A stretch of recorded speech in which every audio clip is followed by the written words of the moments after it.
Hey everyone, this is Ifrit from Server 1018, and today I'm going to talk about the Land of Abundance and why it is valuable. On the last video, I mentioned how the battle for the tree works. This time I'm going to talk about what the tree actually does.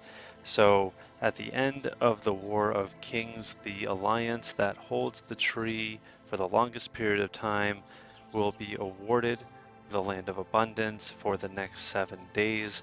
The leader of that alliance will have the ability to select the king of the server for that week, and that has some benefits to it. So if you just click on the king, you can see that that player will get a 50% increase to all soldier ant attack and defense, and their march speed will be doubled for the next 7 days.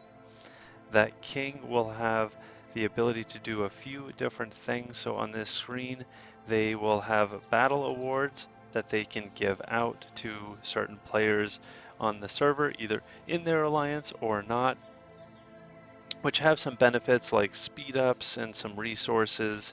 There's nothing too fancy here, but it is a nice little perk.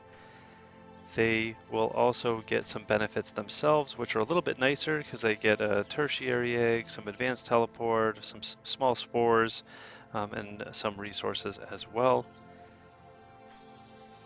There's a Land of Glory button, which just gives a list of all of the past kings of the server. The Warzone mail feature is very interesting and very useful. So this is a messaging service that the king has to send a mail once a day for free to all of the players on the server, which can be very helpful in coordinating server versus server events or other activities that are very important for the server, such as discussing updates to a no attack policy, discussion around war day topics, or other things that may be important for all players to know.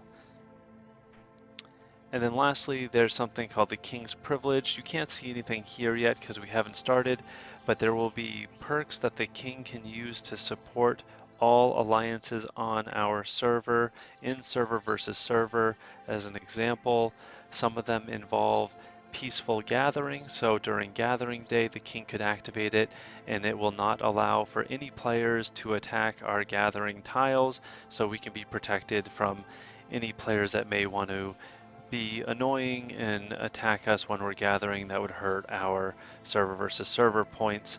So those are some very handy features that the king can use to increase things like, gathering speed or hatching speed that can support us in being better in server versus server.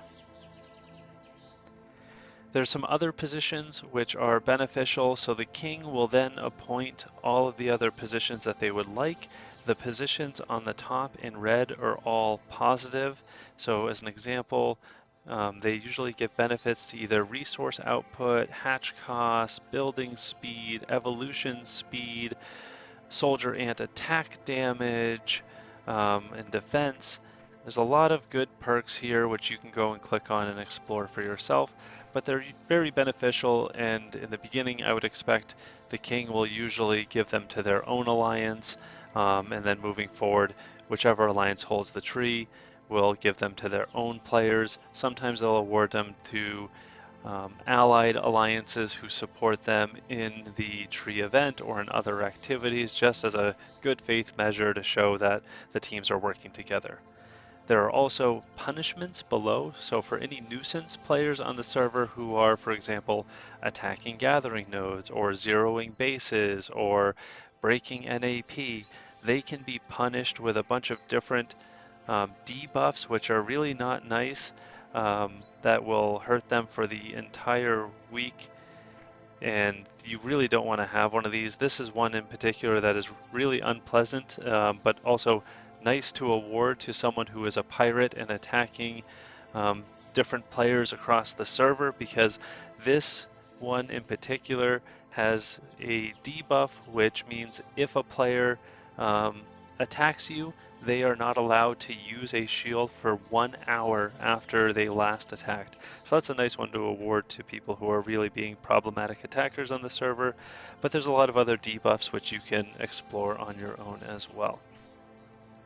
Lastly, you'll see this Warzone level area. There's a few different categories, so green is for Cultivator, red is for Raider class, and yellow is for Herder, which usually isn't a very popular class. But these three categories will allow you to gain experience for the class that you currently are by sending a march to the tree once per day. So for an example, you can see here the Cultivator, there's some level 1s and one level 2 activity that can be completed. So think of it as you're sending your march to gain an experience for your class on your behalf. So if I am Cultivator, I could choose any one of these to send a march to. It doesn't have to be your pro march. If anything, I would say you should just send your March 3, your weakest troop, because your attack power does not matter at all. You just have to send a march to the tree for a certain duration of time. So for example, the top one here, level 2 build Fungus Flora, lasts 5 hours, so your March 3 would have to sit in the tree for 5 hours, and when it returns, it will give you 3,000 experience for the Cultivator class. So these are very, very important to do, and I will explain this further once we have unlocked the ability to actually do this, because we'll be able to see what those features are in our specific classes. Currently we can't do so, but just to give you a flavor for what this is about, this allows you to level up your class, which will make your class stronger. So for Cultivator, it'll give you gathering bonuses. For Raider, it'll give you attack power. And for Herder, it'll give you bonuses to being able to share resources with other players. Again, Herder's not a very popular class, but it just gives you a flavor for what those three different classes and what the tree offers to those classes when you're trying to do Warzone construction. And you can also see that when you go into your base and you click on the building that is relevant for your class, you can see Warzone construction, which it won't let me click because we haven't had our first War of Kings, and class feature, which it will not let me click either. So the Warzone construction will bring you directly to the tree where you can then quickly click that you want to send a march to the tree to gain experience. And then the class feature section is where the different abilities you have unlocked will appear based on what amount of experience you have gotten. You will continue to level up and gain new abilities, which I will explain later, and you will see that under class feature. And that's the same on the buildings for the other classes as well. So that's why the tree is important, is really for the alliance that wins it to get some buffs for the week, which are really nice, help them with SVS, help them with getting more resources, help them with attacking, to punish bad players on the server, to send server mails. All of those are really nice features. And then for the entire server, what's nice is then we can really start getting into more technical ways of playing our certain classes, which can be really unique to help us become stronger players in the game. So that's it on the tree for this week.